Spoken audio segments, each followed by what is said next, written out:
Hi, everybody.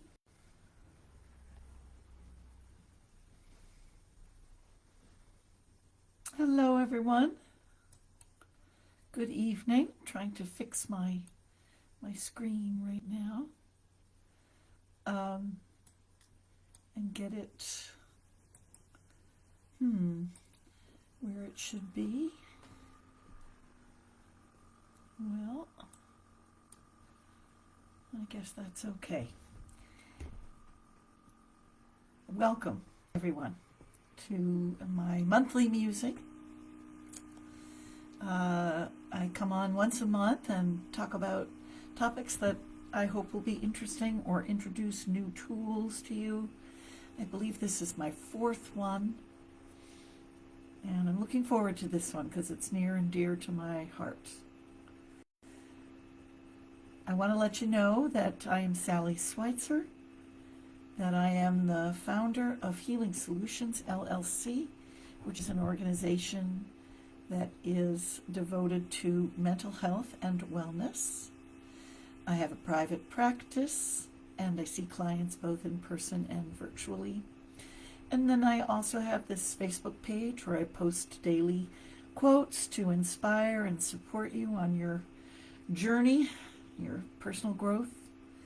And soon, in just a few weeks, I will have a website, which I'm very excited about. And my wonderful friend Ashley is helping me to get that all going. And when it launches, it'll be, I think, something really really fun. I'm gonna have a blog. I'm gonna have an art gallery. Eventually, I'm probably gonna have a store, and I hope it will be a place that people will enjoy visiting. So for now, we're just going to begin on tonight's topic, which is about our connection to nature, to the natural world, and how we can use that to support our personal growth and our understanding of ourselves as we move through our lives and through the seasons of each year. There is something infinitely healing in the repeated refrains of nature. The assurance that dawn comes after night and spring after winter. That is a quote by Rachel Carson, who is a wonderful writer and a deep ecologist. And she's really speaking to the idea that on a level of looking at the whole year, we can really see in the winter, for example, we can have hope that spring is coming. We know it's going to come. And then when spring comes, we know that soon it will be summer. And we know there'll be a harvest and a fall harvest with apples and beautiful trees. And fall shows us that things are impermanent and also that there is beauty in endings as we have these gorgeous colors and then the leaves fall and we get into winter where we are now. So I had said ahead of time for folks to take a look at, or think about rather, what you're drawn to in nature. Where do you like to be? Do you like the mountains, the woods, the ocean, lakes, the desert? And have you ever thought about why you're drawn to these places? What is it about them? Maybe they're places where you went with your family, so they have a special memory for you. But also I invite you to think about what it is about the actual place in nature that draws you. I am very drawn to the ocean. I can never live far from it. But I am also extremely drawn to the forest and to the woods and to trees. And I chose a tree of life for my logo because it really speaks to both the external and the internal pieces of growth and healing that we really need to become a whole person, a healthy, grounded, stable person. We need roots. The roots, in the way that I think about it, are the people and the experiences which have really grounded us to who we are. The roots are the things where we have dug really deep with someone or in some kind of experience, and it is something that pervades our life and makes us feel grounded and stable. Those are the roots. The roots. And then the branches and the leaves, those are the experiences and the people that come into our lives and help us to grow and to learn.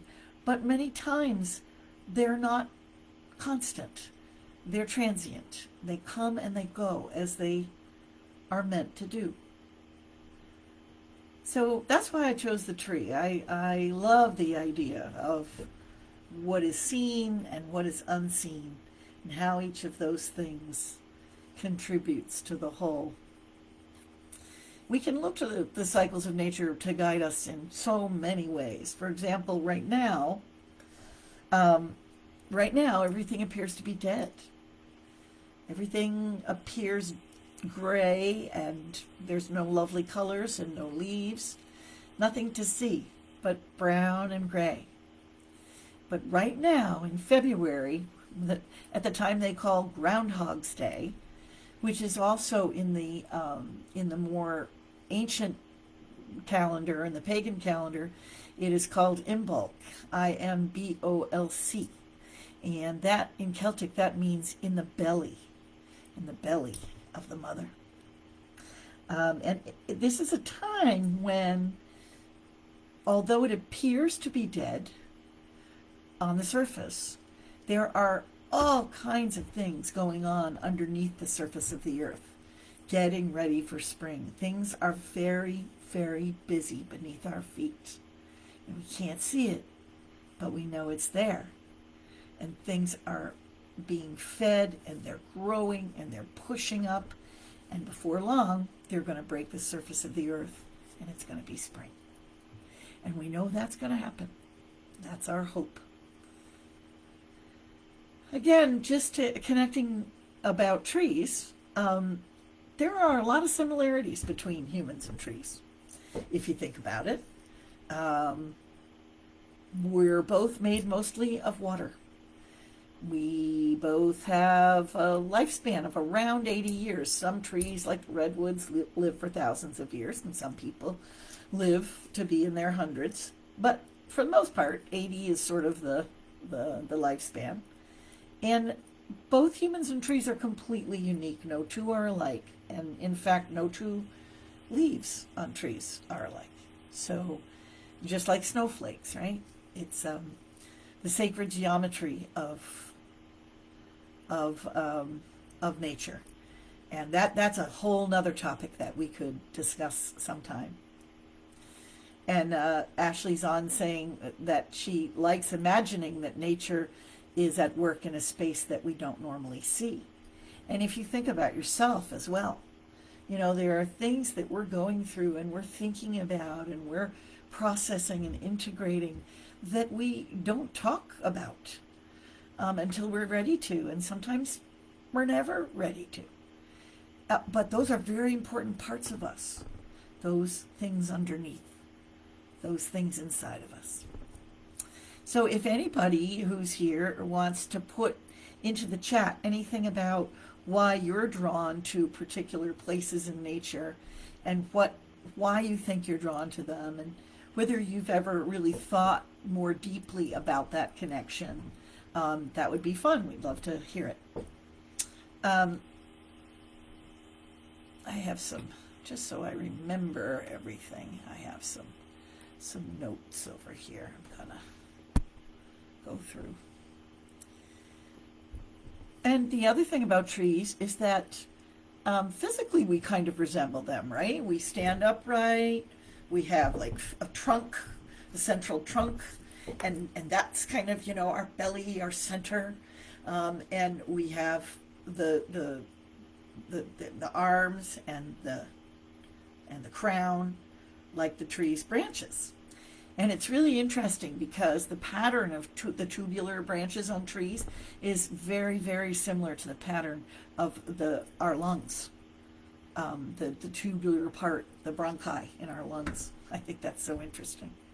And at a physical level, of course, trees provide oxygen and food, and so do all plants, and material necessities that we live on.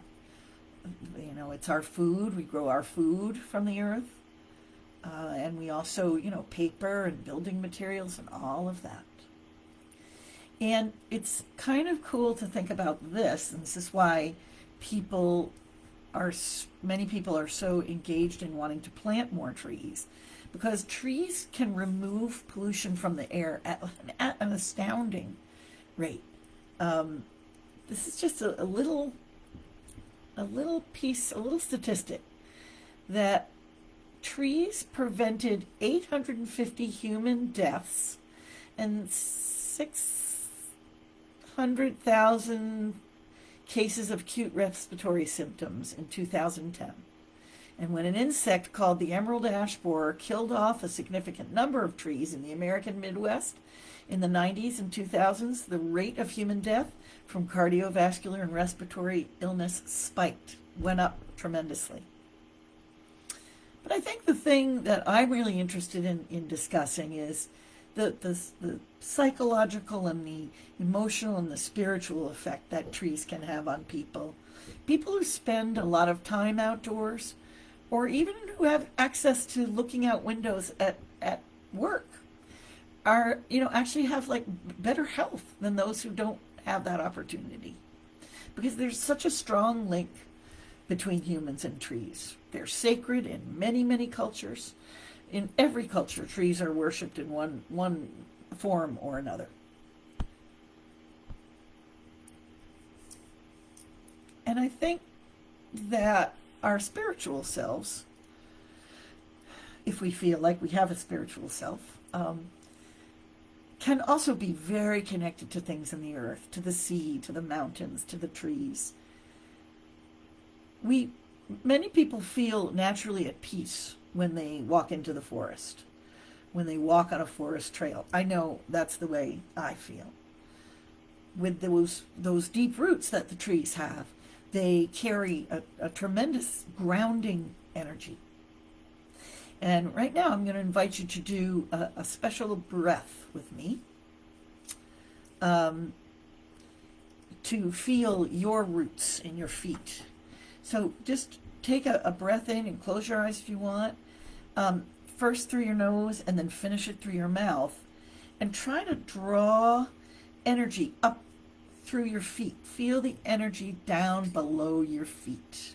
Feel those roots. So just draw that energy in with a breath. Feel it in your feet. And then let it out.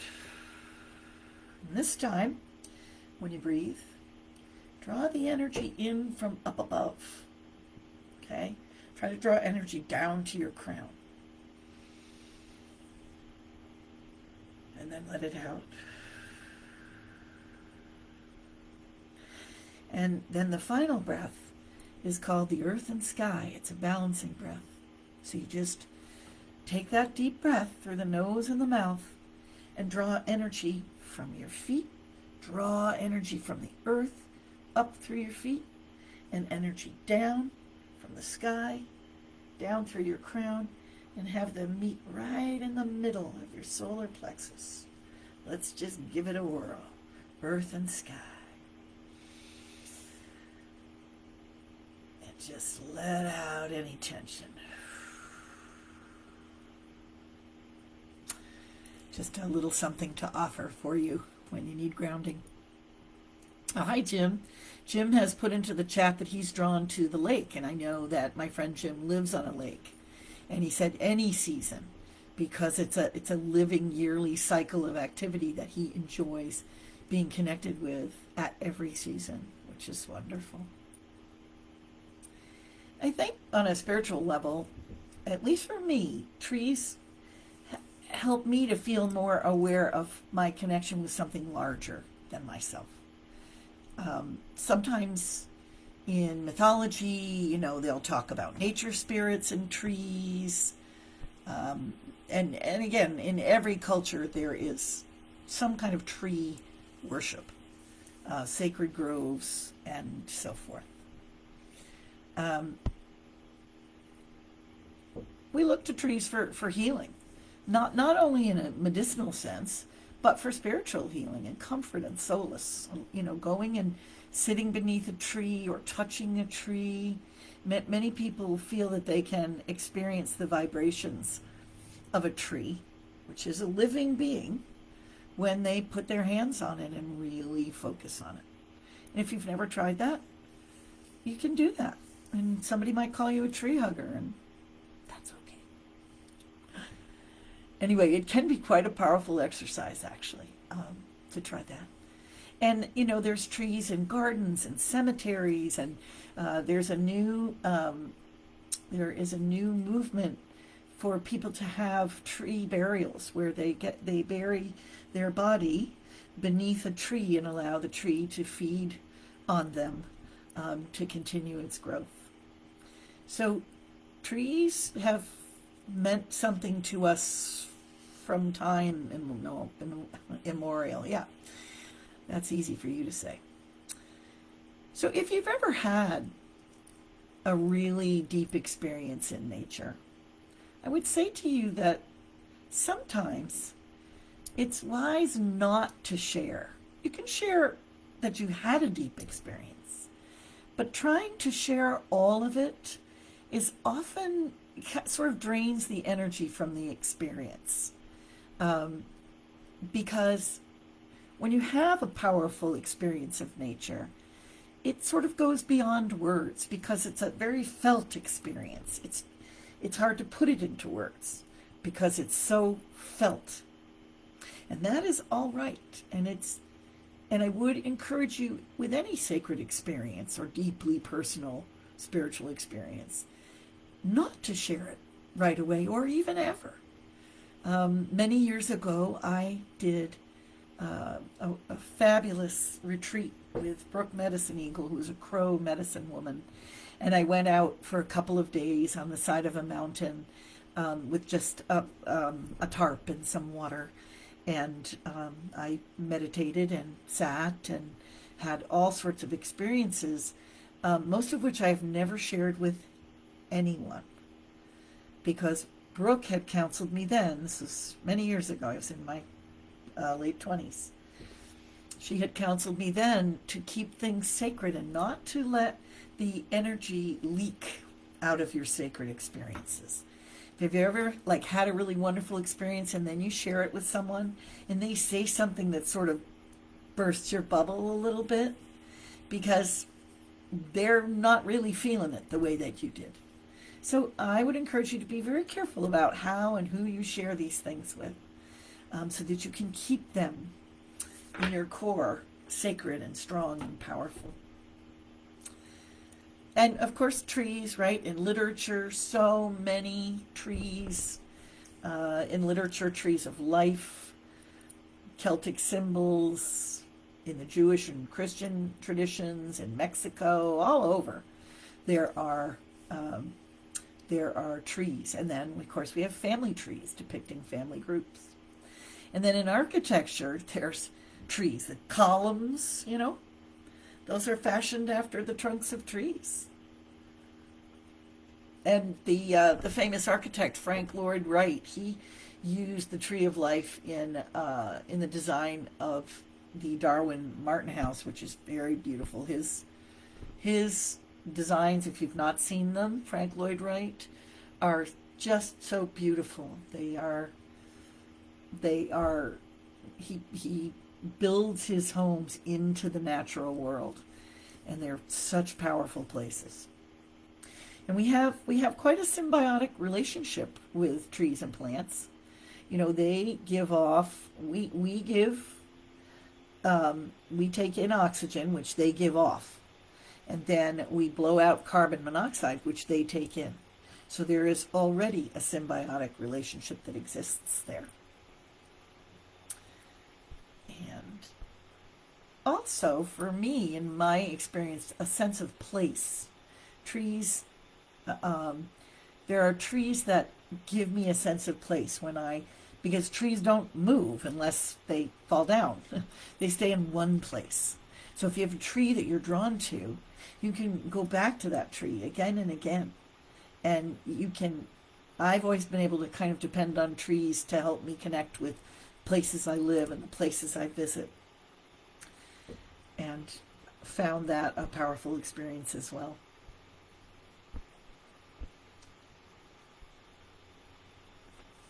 So if we fast forward a bit to modern science, then the tree has really become, in modern science, kind of the quintessential symbol of evolution, with this ever branching image that depicts that unmistakable connection, right, between what is below and what is above, and it makes that circle. It's the connection between all living species on the earth. And I wanted to read to you a lovely commentary from Thich Nhat Hanh, it's called Reflecting on a Tree Leaf. And he says, I asked the leaf whether it was frightened because it was autumn and the other leaves were falling. The leaf told me no. During the whole spring and summer, I was completely alive. I worked hard to help nourish the tree, and now much of me is in the tree. I am not limited by this form. I am also the whole tree, and when I go back to the soil, I will continue to nourish the tree. So I don't worry at all. As I leave this branch and float to the ground, I will wave to the tree and tell her, I will see you again very soon. That day, there was a wind blowing, and after a while, I saw that leaf leave the branch and float down to the soil, dancing joyfully, because as it floated, it saw itself already there in the tree. It seemed so happy. I bowed my head, knowing that I have a lot to learn from the leaf, because it is not afraid. It knew that nothing can be born and nothing can die, that all things are infinite. So I quite like that one.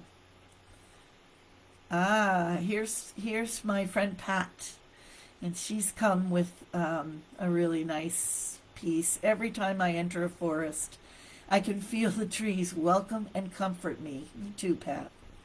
And accept my affection and my admiration. The drop in my shoulders and my blood pressure is immediate and obvious. Yes. I also find, I don't know about anybody else, but I do find that with the coast of Maine and the rocks there, more for me, more than beaches, rocks, rocky coastline.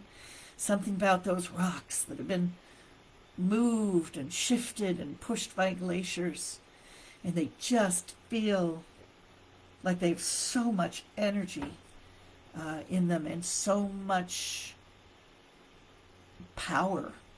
So I love large boulders and rocks as well.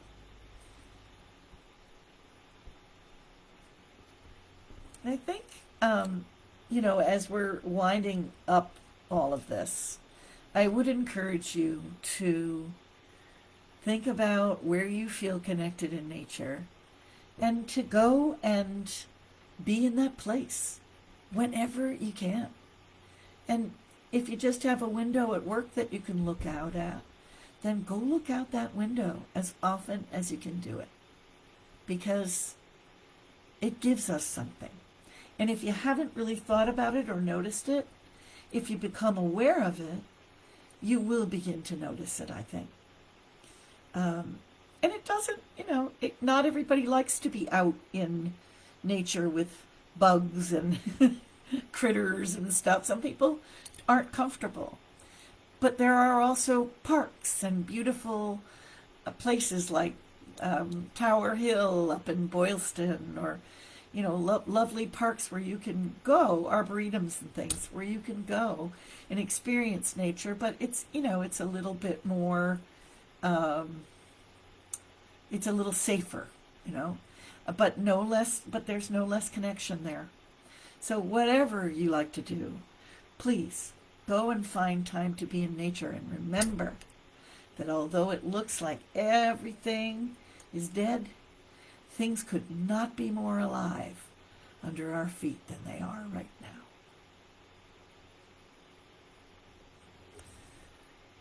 I have, oh, there's Greg. Hi, Greg. Yep. And Greg says, I need to go fishing soon to hang by the water.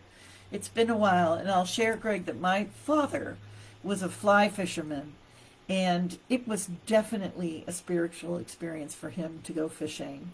And, you know, the whole experience of standing in the water, and there was a certain way that you throw that fly, and I would watch him do it. It was like a dance. And if he caught a fish, he would usually put it back. But occasionally he'd get a fish that he would eat.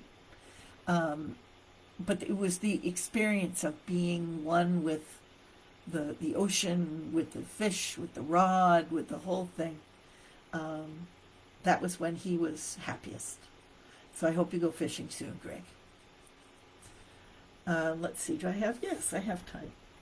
I'm going to share with you, I've been thinking a little bit about doing some reading, some storytelling for kids, and introducing parents to some really good books for mental health and well-being for your children. And this one I love.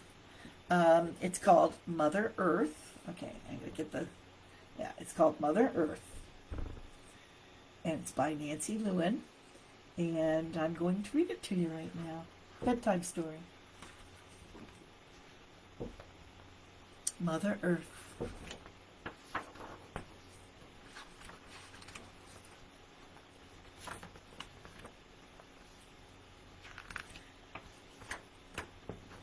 The earth is our mother.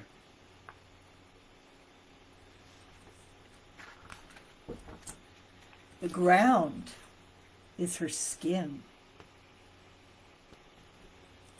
The mountains, her bones. Trees and plants are her living hair.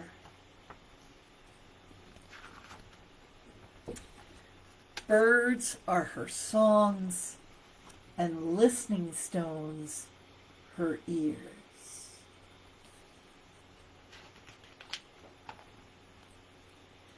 Animals are her fingers, frogs and snakes her sense of smell, and insects her thoughts.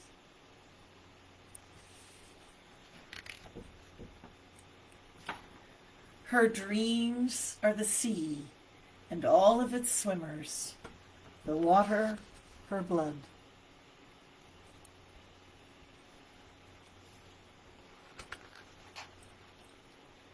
The air her breath, sunlight and fire, the warmth of her body.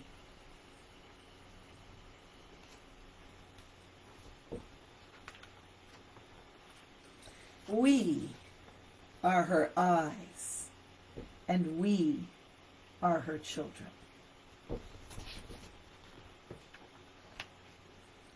She gives all she is, and we take what we can.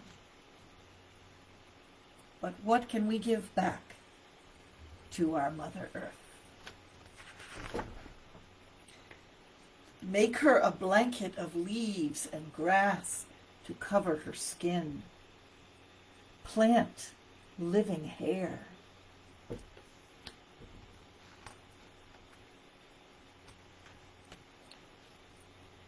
Feed her songs and shelter her fingers. Sit and listen as the stones do.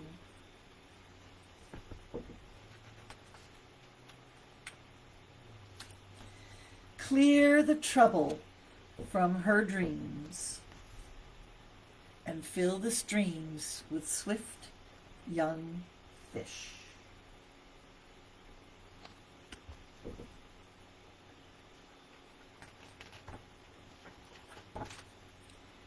to use her gifts well and give back what we can.